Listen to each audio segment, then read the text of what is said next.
আসসালামাইকুম। এই যে বরজ বান্দা হয়ে গেছে আজকের মতন বৃষ্টিতে, যে এখন খাওয়া দাওয়া চলছে।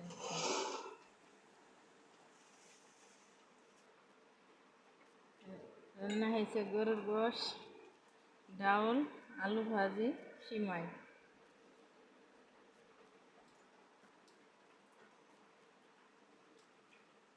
যে বৃষ্টি হয়েছে,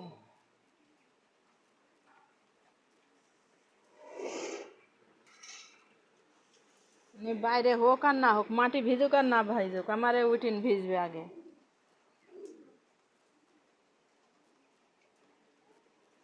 আইজা বুড়ি ভাত খাবা না?